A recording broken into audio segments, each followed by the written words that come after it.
So, dear students, today I am going to explain and tell you all about meningitis. Meningitis is life-threatening disorder. Life-threatening disorder है भाई, ये meningitis, ठीक है। अब यहाँ पे आपको बहुत इजी है कि जिस भी बीमारी में टिस लगता है, आप लोग जानते हैं कि वो इन्फ्लामेशन की बीमारी होती है। और नाम से ही आपको पता चल रहा है कि जब इन्फ्लामेशन मेनिंजेस में होगा तो उसको हम लोग मेनिंजाइटिस के नाम से जानेंगे, ठीक है। मेनिंजाइटिस हमारे देश में एक कॉमन डिजीज होती चली जा रही है और इस बीमारी में इंसान अपने कॉन्शियसनेस तक को खो देता है। तो चलिए हम लोग शुरुआत करते हैं और इसमें किस तरह लिखा हुआ है उसके अकॉर्डिंग मैं आपको एक्सप्लेन करता हुआ चला जाता हूं। बहुत इजी है, लेकिन आपका जब एग्जाम होगा तो आपको अपने लैंग्वेज में ही लिखना पड़ेगा, ठीक है। मैं समझा दे रहा हूं। Meningitis is an inflammation of meninges. Meningitis actually में कोई दूसरी चीज नहीं है। मेनिंजेस का जब इन्फ्लामेशन होता है तो उसको हम लोग मेनिंजाइटिस कहते हैं। अब रही बात कि मेनिंजेस एक ऐसा मेम्ब्रेन है जो हमारे ब्रेन को चारों तरफ से कवर करता है, और ब्रेन को ही नहीं, ये हमारे ब्रेन और स्पाइनल कॉर्ड को इनक्लोज करता है। हम लोगों को पता है कि ये जो मेनिंजेस होता है ये 3 लेयर की होते हैं, 3 सतह होता है। पाया मैटर, आर्केनोइड मैटर और ड्यूरा मैटर। तो the meninges are the 3 membrane, ये 3 झिल्लियां होती हैं जो मस्तिष्क और स्पाइनल कॉर्ड को कवर करती है। meningitis can occur when fluid surrounding the meninges become infected। meningitis कब होता है? meningitis होने का कारण जब meninges के अंदर मौजूद जो फ्लूइड होती है, जो फ्लूइड होती है वो क्या होती है, वो meninges के अंदर जो फ्लूइड होती है वो इन्फेक्टेड हो जाती है। वो पैरासाइट से इन्फेक्ट हो सकती है, वो बैक्टीरिया से इन्फेक्ट हो सकती है, वो वायरस से इन्फेक्ट हो सकती है। अब जो फ्लूइड है जिसका सिक्रीशन है ना, कहां से होता है बताइए तो। मेनिंजेस की जो फ्लूइड है उसका सिक्रीशन कहां से होता है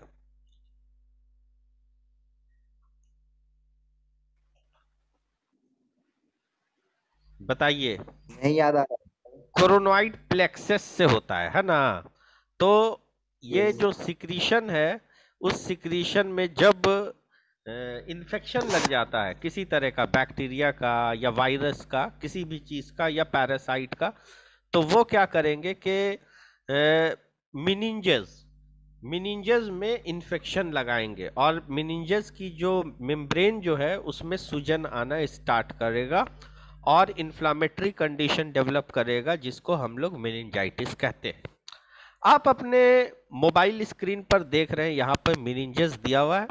सबसे पहला जो आपको यहाँ पे दिखा रहा है कि स्कल है, जो ठोस होता है, ये वाला जो पोर्शन है ये क्या चीज का, स्कल का। उसके ऊपर जो सबसे मजबूत सतह होती है जिसको हम लोग ड्यूरामेटर कहते हैं, ठीक है। उसके बाद होता है आर्केनोइड मैटर और उसके नीचे होता है पायामेटर, ठीक है।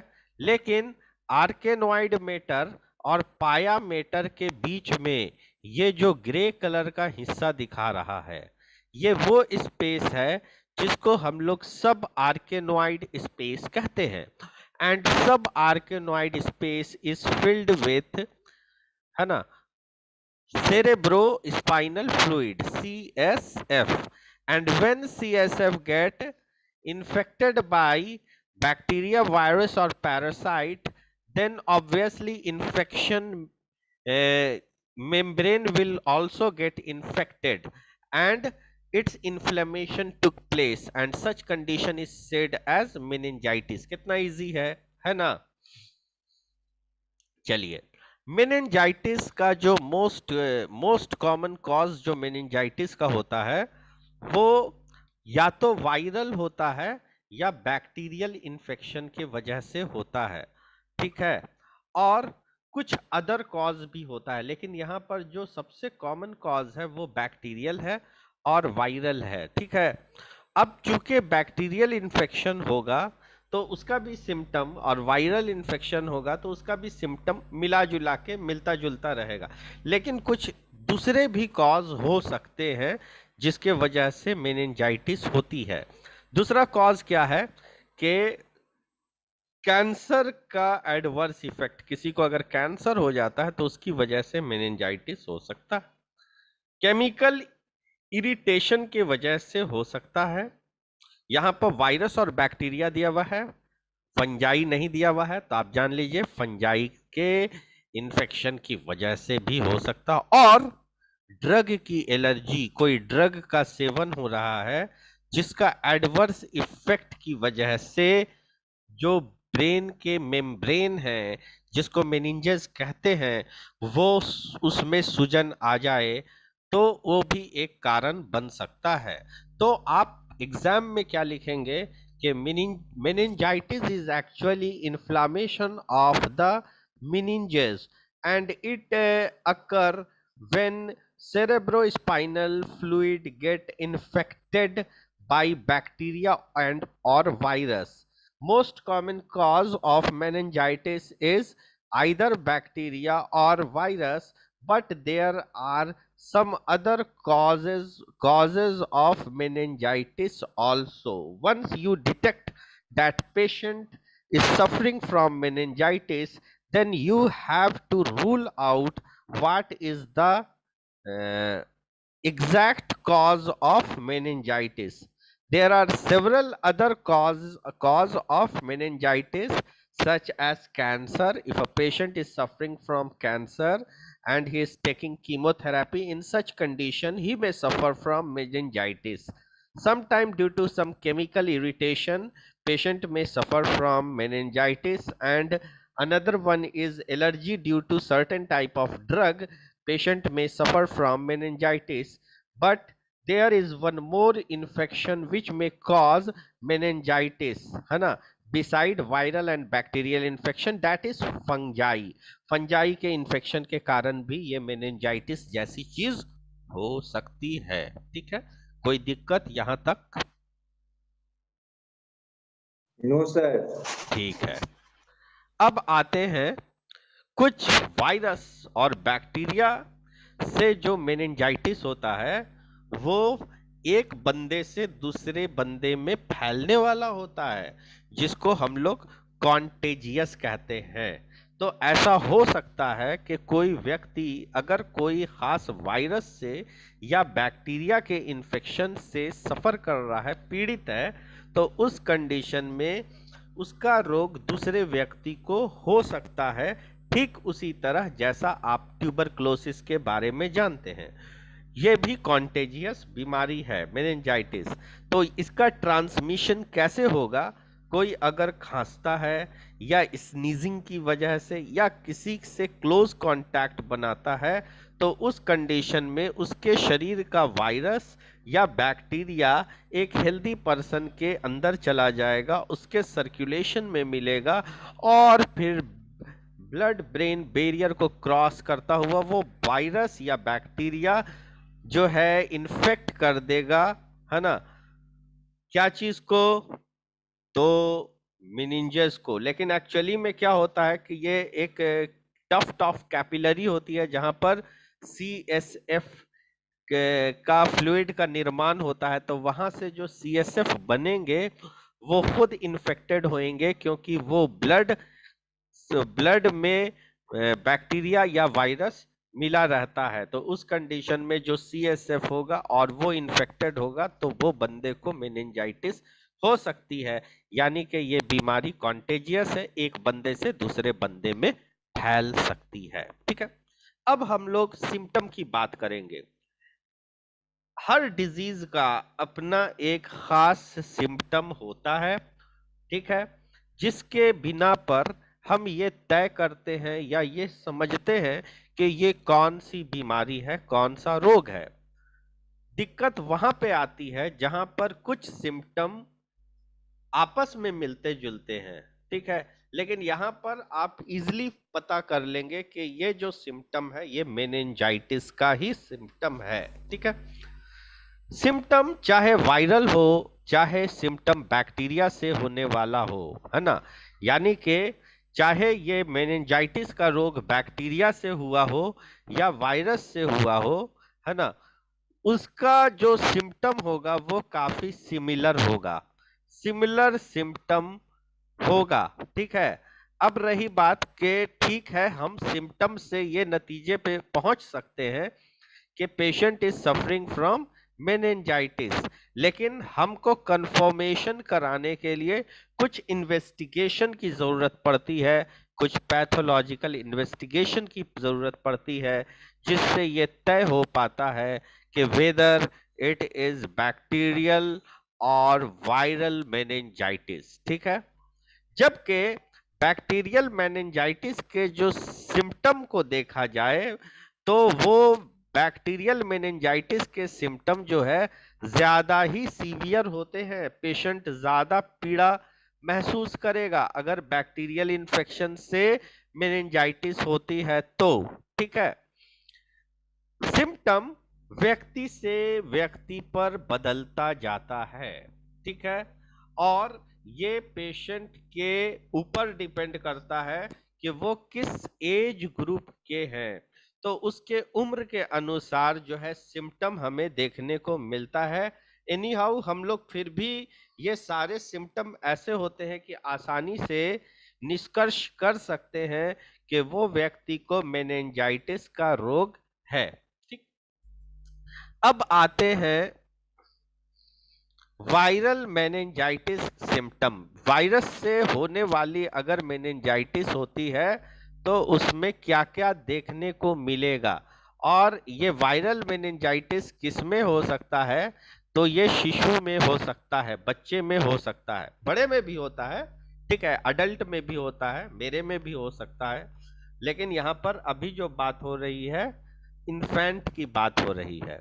तो बच्चे का क्या होगा, भूख मरने लगेगा, इरिटेबिलिटी हो जाएगी, इरिटेबिलिटी होगी, स्लिप स्लीपीनेस होगा, और लेथार्जी होगी, और फीवर होगा।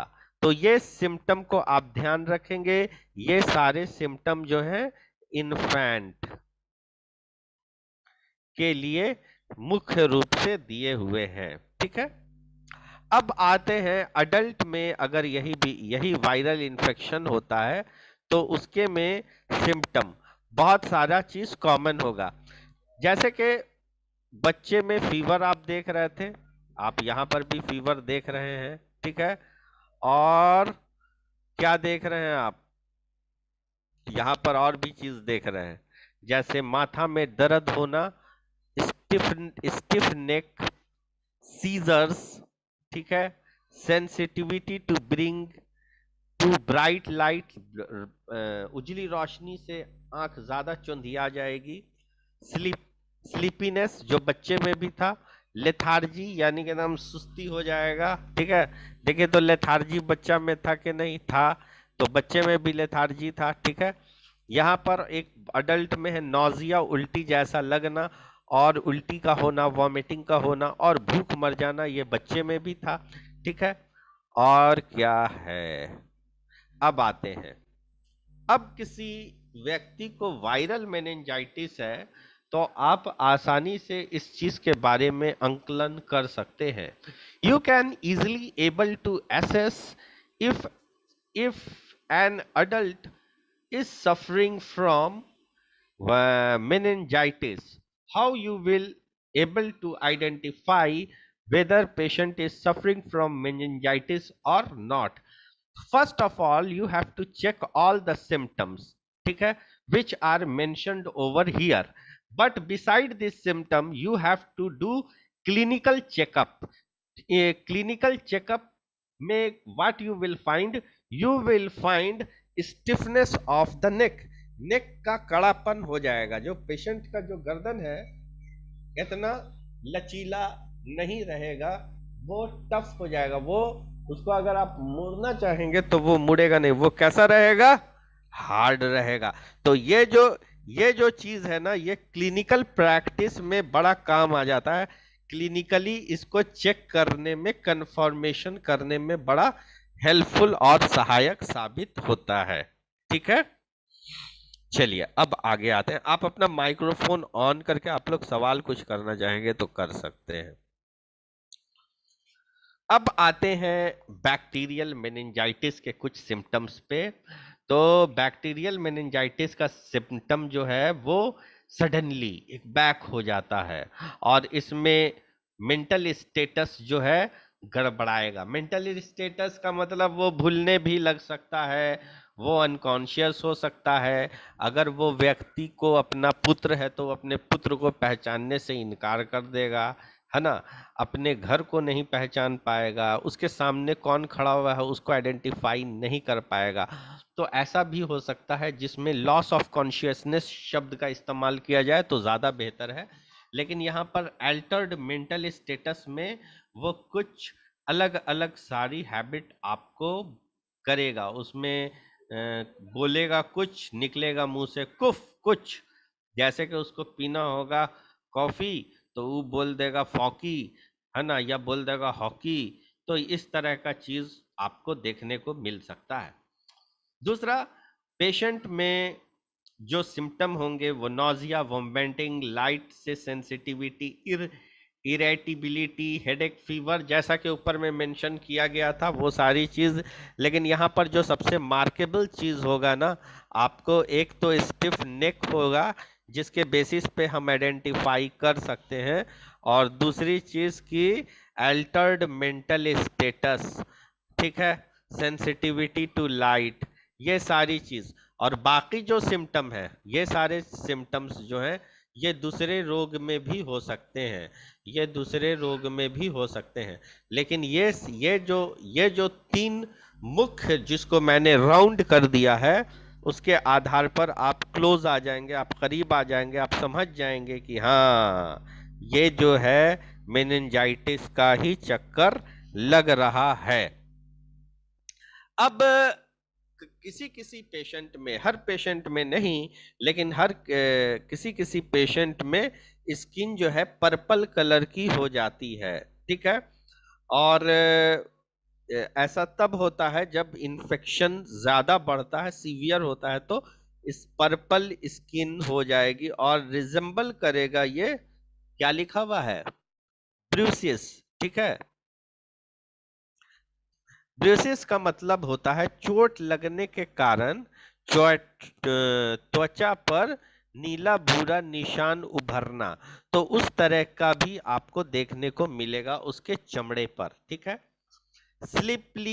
स्लीपीनेस और लेथार्जी, ये दोनों तो कॉमन है जो होता है। अब आते हैं फंगल इन्फेक्शन के बारे में आते हैं। फंगल इन्फेक्शन, यस, ये जो बीमारी है ये बैक्टीरिया के अलावा, वायरस के अलावा, रेयरली बट इट हैपेंस कि कुछ पेशेंट में आप देखिएगा कि मेनिंजाइटिस फंगल इन्फेक्शन की वजह से भी हो जाता है, ठीक है। तो फंगल इन्फेक्शन की वजह से अगर मेनिंजाइटिस होता है तो ये मिलता जुलता रहेगा दूसरे टाइप के इन्फेक्शन से, जिसमें जो बैक्टीरियल में जो सिम्टम था, जो वायरल में सिम्टम था, जाहिर है वही सारा सिम्टम भी इसमें भी देखने को मिलेगा, ठीक है। तो इसमें तो दोबारा रिपीट करने की जरूरत नहीं है, अदरवाइज मैं कर देता हूँ, इसमें कोई बात नहीं है। नोजिया हुआ, वॉमिटिंग हुआ, सेंसिटिविटी टू लाइट हो गया, फीवर हो गया, हेडेक हो गया, कंफ्यूजन हो गया, ठीक, कोई दिक्कत नहीं। अब जितने तरह के जो मेनिंजाइटिस हैं उसको हम लोग डिस्टिंग्विश करते हैं on the basis of symptom, otherwise symptom is resembling with each other. So the best method, first you have to identify that patient, yes, patient is suffering from meningitis, but to check what type of meningitis is it, तो you have to go for, है ना, investigation, pathological investigation. And in pathological investigation, what doctor refer, है ना, patient refer to pathology clinic for lumbar puncture, and in lumbar puncture lab technician, है ना, take lumbar fluid, ठीक है, that is CSF, है ना, सीएसएफ को वो निकालता है, एंड दैट सीएसएफ पे क्या होता है, जांच होता है, और ये पता चलता है कि वो सीएसएफ में कौन सा वायरस है, बैक्टीरिया है या फंगस है, ये पता चलता है। अब देखिए, ये एक कॉमन स्थिति होगी जो स्किन पर देखने को मिलेगी। ये जो रैशेस टाइप का आपको दिखाई दे रहा है, ये दिखाई दे सकता है, ठीक है, जिसको हम लोग कहते हैं मेनिंजाइटिस का रैश। मेनिंजाइटिस में रैश हो जाना, ठीक है, मेनिंजाइटिस चाहे वो बैक्टीरियल इन्फेक्शन की वजह से क्यों ना हो। तो यहाँ पर अगर मान लीजिए मेनिंजाइटिस होता है किसी बैक्टीरियल इन्फेक्शन से, जैसे कि नेजेरिया मेनिंजाइटाइडिस, ठीक है ना, तो जाहिर है वो बैक्टीरिया ब्लड स्ट्रीम में रहेगा, और ब्लड स्ट्रीम में जब रहेगा तो स्किन के ऊपर कुछ फेंट हल्के रैशेस पेशेंट के स्किन पर आएंगे। ऐसा क्यों होगा कि बैक्टीरिया चाहे वो मेनिंजोकोकल मेनिंजाइटिस से होने वाला क्यों नहीं हो, वो जब ब्लड के अंदर जाता है, ब्लड के अंदर मौजूद रहता है, तो जो टारगेटेड सेल हैं वहां पर की कैपिलरी डैमेज होने लगती है, और कैपिलरी डैमेज होने की वजह से कैपिलरी से रक्त जो है लीकेज करने लगता है, ठीक है, कैपिलरी डैमेज होगी तो हल्का हल्का ब्लड लीक करेगा, और वहां पर जो चमड़ा होगा वो फेंट पिंक कलर का या पर्पल कलर का दिखाई देने लगेगा, ठीक है, और ये कभी कभी हमको ब्रूसी से जो है मिलता जुलता लगता है, जिसको हम लोग ये समझते हैं, लेकिन ये एक्चुअली में मेनिंजाइटिस का रैश होता है। जब ये इन्फेक्शन बहुत ही वर्सन यानी कि वर्स्ट हो जाएगा, बुरा हो जाएगा, है ना, और पूरा फैलेगा बॉडी के अंदर, तो मेनिंजाइटिस में तो है ब्लड के अंदर भी इसका बैक्टीरिया पूरा फैल गया है, तो वहां पर ये चीज होना बहुत लाजमी है ना, और स्पॉट्स आप देख सकते हैं, है ना, डार्कर और बड़े बड़े स्पॉट्स स्किन के ऊपर आप देख सकते हैं। यहाँ पर चक्कर यह है कि वो व्यक्ति जिसका चमड़ा यानी कि स्किन डार्क कलर की है, तो वहां पर थोड़ा मुश्किल होता है मेनिंजाइटिस के रैश को आइडेंटिफाई करना, क्योंकि वो स्किन ही उसकी ब्लैक है और उसमें वो धब्बे पता ठीक से नहीं चलते। लेकिन जिनकी स्किन ज़्यादा गोरी है और लाइट कलर की होती है, तो वहाँ पे उनके हाथ में या पाम में या माउथ के पास, है ना, इस तरह के रैशेस आसानी से आइडेंटिफाई हो जाते हैं, ठीक है। अब आते हैं टाइप ऑफ मेनिंजाइटिस। मेनिंजाइटिस के कितने टाइप हैं? Meningitis is actually inflammation of meninges as you know, लेकिन इसके टाइप्स जो है इन्फेक्शन के बेसिस पर हैं कि वो किसके वजह से हुए, वो वायरस से हुए, बैक्टीरिया से हुए।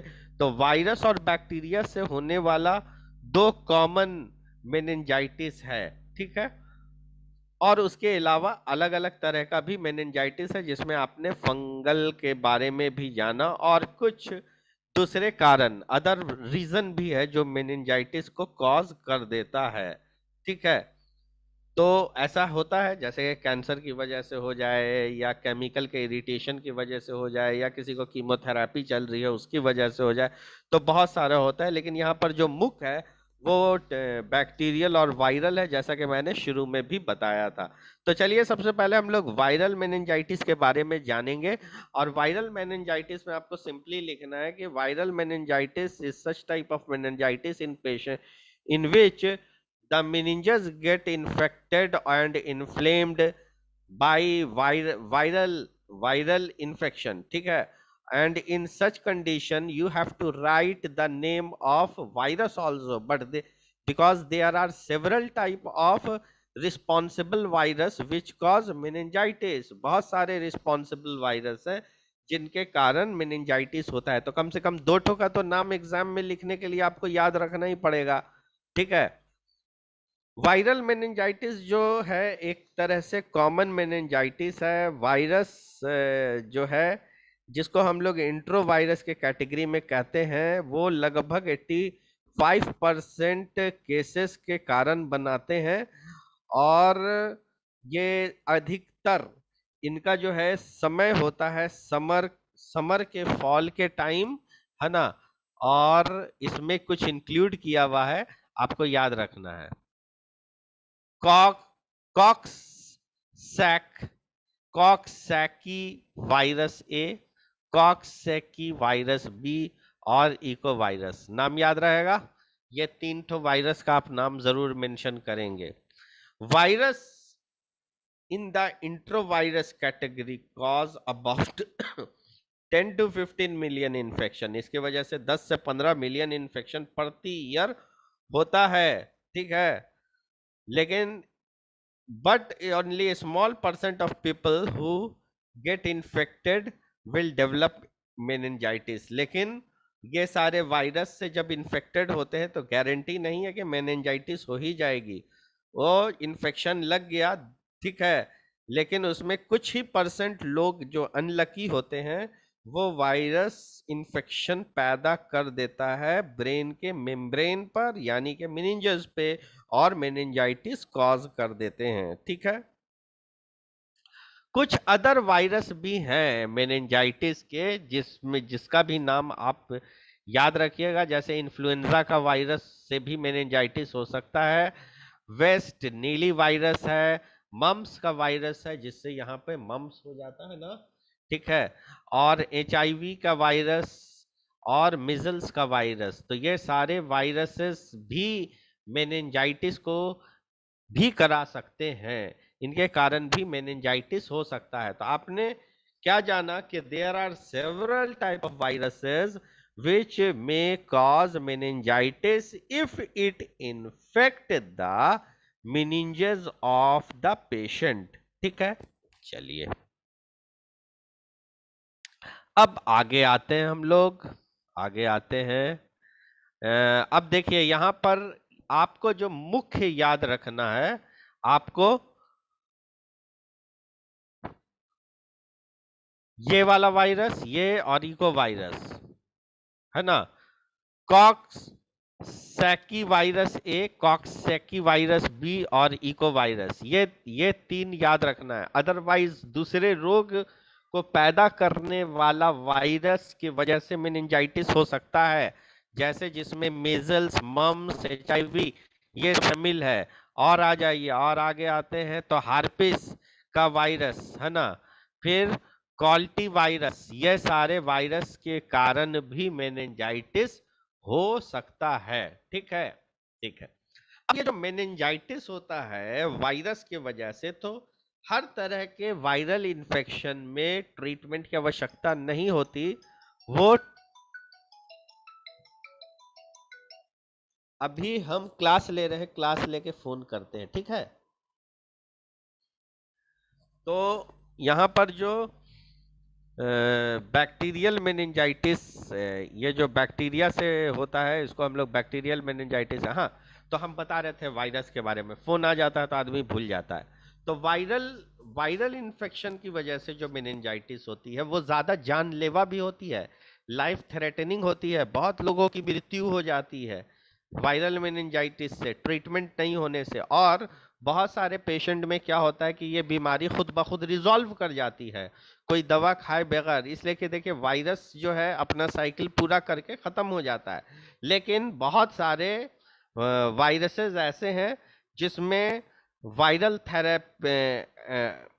ये क्या नाम है, थेरेपी चलती है, ठीक है, एंटीवायरल ड्रग चलती है, और वो एंटीवायरल ड्रग से ये बीमारी को ट्रीट किया जा सकता है, ठीक है।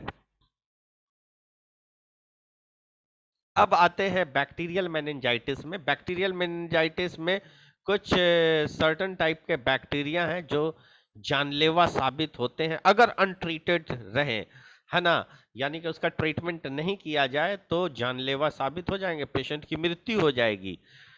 5 से 40% चिल्ड्रन और 20 से 50% अडल्ट में अगर ये कंडीशन डेवलप करती है, बैक्टीरिया से होने वाला मेनिंजाइटिस होता है, तो संभावनाएं बढ़ जाती हैं उनके मृत्यु की, ठीक है।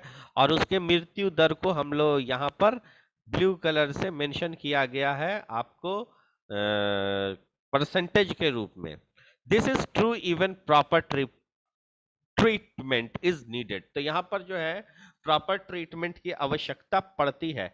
अब देखिए जो बैक्टीरिया से इन्फेक्शन होगा उसमें कौन कौन बैक्टीरिया रिस्पॉन्सिबल है, आप सुनिए यहाँ पर। स्ट्रेप्टोकोकस न्यूमोनिया, ठीक है, ये ये जो ये जो बैक्टीरिया है इसकी वजह से लंग का इन्फेक्शन होता है और क्या होता है, निमोनिया के जैसा रोग होता है, निमोनिया को कॉज करने वाला है स्ट्रेप्टोकोकस।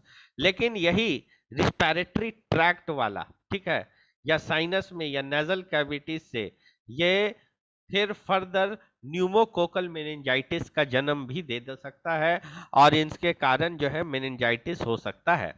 नेजेरिया के कारण, नेजेरिया मेनिंजिटाइडिस, ठीक है, भी स्प्रेड होता है, कहां से, लार से, सलाइवा से और दूसरे रिस्पिरेटरी फ्लूइड से, जिसमें मेनिंजियोकोकल मेनिंजाइटिस शामिल है। अब मान लीजिए कि कोई व्यक्ति है, वो क्या किया कि सफर कर रहा है नेजेरिया मेनिंजिटाइडिस से, और वो व्यक्ति ने क्या किया कि जिस ग्लास में पानी पिया, दूसरा उसका जो है उसमें सलाइवा लगा हुआ, दूसरा भी आकर के उसमें पानी पिया, हो सकता है कि उसमें वो इन्फेक्शन चला जाए। या एक बंदा है जो इन्फेक्टेड है, उसने सिगरेट पिया और दूसरे को पास कर दिया, लो तुम भी पियो उसी में, ऐसा होता है, इसलिए मैं बता रहा हूं, तो उसको मेनिंजाइटिस हो जाएगी। हेमोफाइलस इन्फ्लुएंजा, हेमोफाइलस इन्फ्लुएंजा भी एक कारण बनता है मेनिंजाइटिस के इन्फेक्शन को जन्म देता है। इन्फेक्शन जब ब्लड में आती है, फिर इन्फ्लामेशन जो विंड पाइप में हो या सेल्यूलाइटिस, सेल में इन्फ्लामेशन करे तो सेल्यूलाइटिस कहलाएगा। हड्डी के जोड़ में इन्फ्लामेशन करता है तो इन्फेक्शन से आर्थराइटिस होती है। तो ये जो है अगर मस्तिष्क के मेम्ब्रेन में चला गया तो इसके वजह से मेनिंजाइटिस हो सकती है। इसी तरह यहाँ पर लिस्टीरिया मोनोसाइटोजेंस है ना, जो फोर बॉर्न बैक्टीरिया है, इसके वजह से स्टाइफ्लोकोकस ऑरियस की वजह से भी, है ना, हो सकता है। ये टिपिकली चमड़े पर होते हैं, है ना, and in the respiratory tract, और रिस्पिरेटरी ट्रैक्ट पे भी होते हैं। इनके वजह से स्टैफिलोकोकल मेनिंजाइटिस हो सकती है। तो चलिए सबसे पहले मैं अटेंडेंस बनाता हूं, क्या स्टॉप।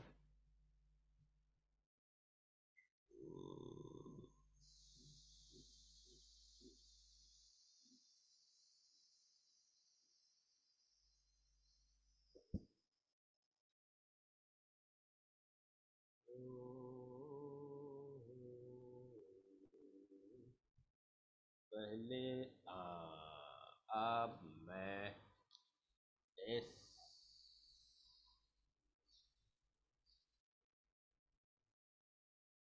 देखिए यही मौका है, परीक्षा के बारे में जितना पूछना होगा पूछ लीजिएगा, ठीक है ना। फिर ये मौका एग्जाम में कन्वर्ट कर जाएगा। सोनी सर, सोनी सर के नाम से मैंने यहाँ पे सेव कर लिया। और देखिए ये जो क्लास चल रही है, फिर आप लोग फाइनली अलविदा कह दीजिएगा और उसके बाद आप लोग ग्रेजुएट हो जाइएगा और फील्ड में उतर जाइएगा। नहीं तो ये जो क्लास चल रहा है ये लास्ट है, फिर तड़पिएगा क्या, काश क्लास मिलता, वो भी ऑनलाइन भी नहीं मिल रहा है। अब वेबिनार का भेज दिया, वेबिनार में भी जुटिएगा आप लोग, ठीक है।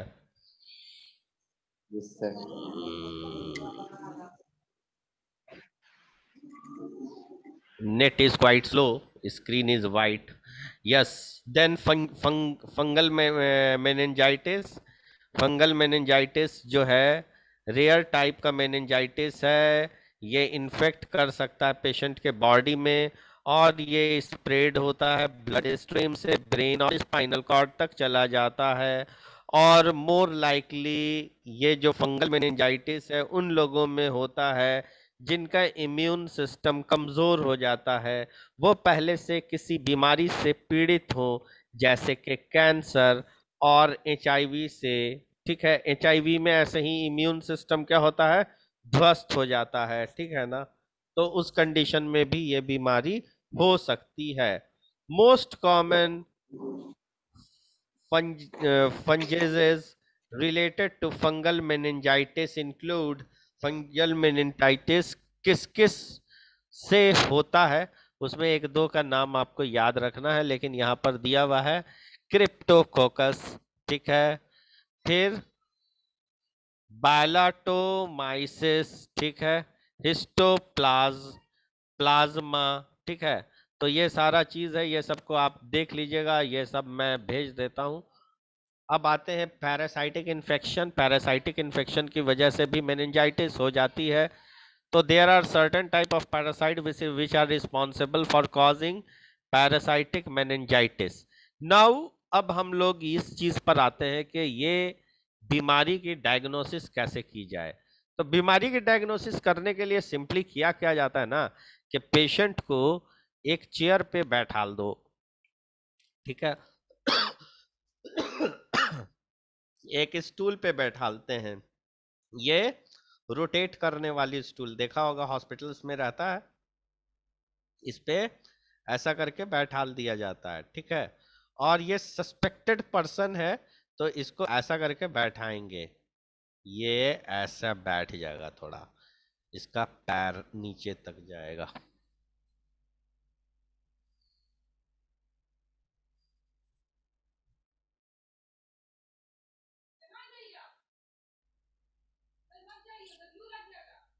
और यहाँ पर ऐसे ऐसा ये बंदा बैठ गया है। ठीक है, अब इसमें रीढ़ की हड्डी इधर है ना, ठीक है, रीढ़ की हड्डी रहती है। तो L3 और L4 के बीच से तो निडल को पंक्चर कर देगा, पंक्चर करेगा निडल, और इसमें से क्या होगा, नीचे एक वायल लगा दे, वायल लगा देगा, और वायल लगाएगा, बस इसमें टप टप टप CSF आके गिर जाएगा, और ये चला जाएगा पैथोलॉजिकल इन्वेस्टिगेशन के लिए। कहाँ जाएगा, पैथोलॉजिकल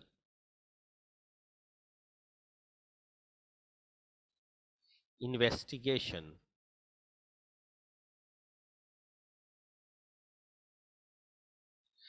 पैथोलॉजिकल इन्वेस्टिगेशन के लिए चला जाएगा, और पैथोलॉजिकल इन्वेस्टिगेशन में ये फर्दर पता चलेगा कि इसमें क्या है। ठीक है, ये कैसा प्रॉब्लम है, बैक्टीरिया है, वायरस है, फंजाई है, क्या है। और इसके अलावा ब्लड टेस्ट का भी हिसाब किताब है, प्रावधान है, ब्लड टेस्ट भी कराई जाती है। तो ये सारी बात है, इसके साथ मैं क्लास को यहीं पर ख़त्म करता हूँ। और देखिए, एक तो इन्फेक्शन की वजह से मेनिंजाइटिस हुआ ना, तो जिसमें आप बोल सकते हैं बैक्टीरिया से हुआ भाई, वायरस से हुआ भाई, पैरासाइट से हुआ। लेकिन कुछ ऐसा भी होता है जो किसी तरह का कोई इन्फेक्शन से नहीं होता, किसी का ब्रेन का सर्जरी हुआ या कैंसर हुआ या किसी तरह के मेडिसिन का साइड इफेक्ट हो गया, या हेड की किसी की इंजरी हुई, या लंप हो जाता है, तो उस कंडीशन में भी मेनिंजाइटिस हो जाता है। ठीक है, समझ गए ना। चलिए, okay, thank you. Okay, thank you. अब ज्यादा हम है तो बहुत सारा, लेकिन सब बताना तो